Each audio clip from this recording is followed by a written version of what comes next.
Soybean রান্না হচ্ছে। সোয়াবিনটা আজকে ভালো করে ধুয়ে পুষলে জলটা ফেলে দিয়ে তারপর গরম জলে ভিজিয়েছি। ভিজিয়ে অনেক সময় না দেখবে সোয়াবিনে একটু বালি বালি লাগে, রান্না করার পর খেলে বালি বালি লাগে। তবে আমরা সবসময় লুজটা কিনি না, প্যাকেটটাই কিনি। ছোটো যে প্যাকেটগুলো সেই প্যাকেটে সোয়াবিনগুলোই আনতে হবে, সেগুলোই আমরা খাই। তাও এটাকে ভালো করে গরম জল দিয়ে আগে ভালো করে কুচলে ধুয়ে ফেলে দিয়েছি কাঁচা অবস্থায়, ফেলে দিয়ে তারপরে গরম জলে উষ্ণ গরম জলে ভিজিয়ে রেখে দিয়েছিলাম।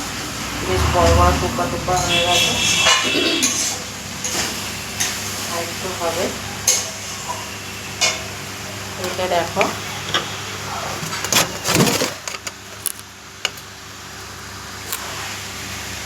দারচিনি লবঙ্গ ফোড়নে দিয়েছি, কাঁচা পেঁয়াজ কুচিয়ে দিয়েছি, আলু কেটে দিয়েছি। সবাই যেমন আলু দেয়, বেশি বড় বড় না আর একদম ছোটো ছোটো না, কেটে দিয়েছি ডুমো ডুমো করে।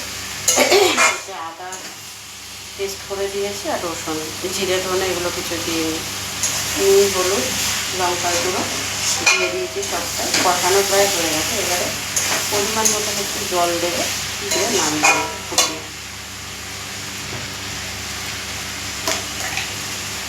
হয়ে যাচ্ছে। একটু মিষ্টি দিলাম।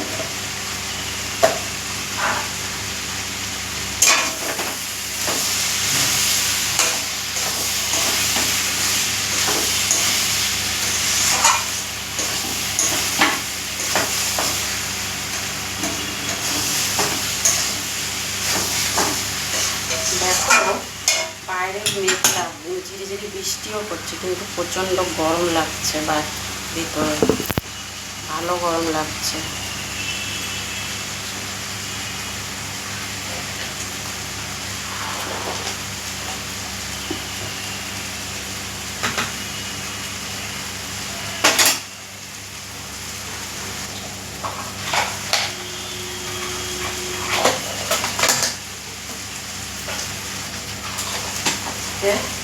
দুপুরে হচ্ছে খাওয়া কি দেখো, পেঁয়াজ ডাল,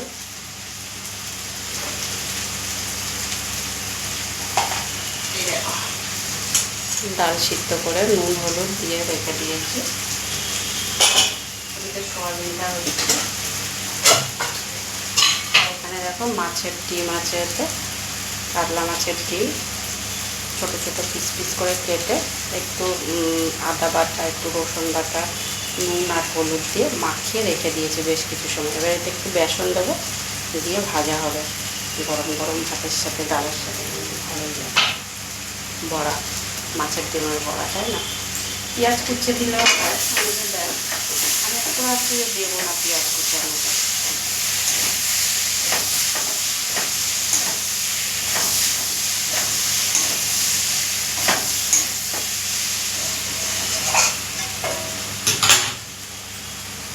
দেখো এবারে জল দিয়ে দিচ্ছি।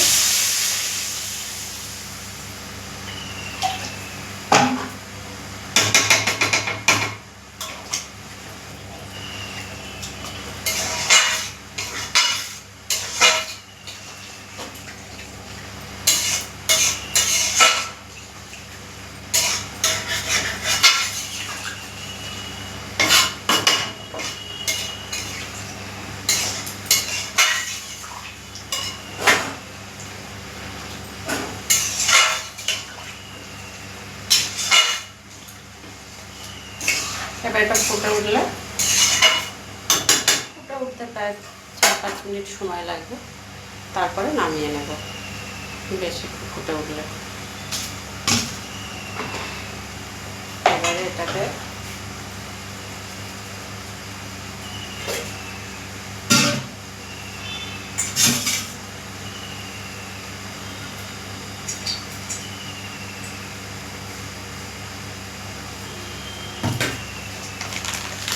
বেসন দিয়ে নিচ্ছি।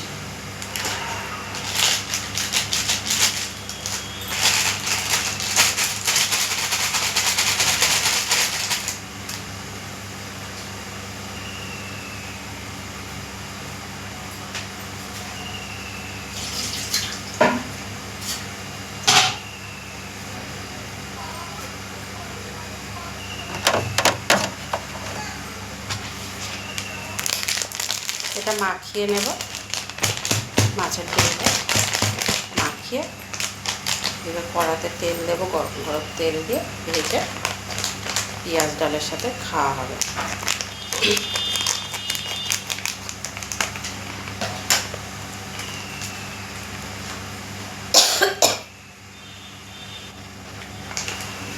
তো বন্ধুরা, ভিডিওটা বেশি বড় করছি না, এখানেই শেষ করব।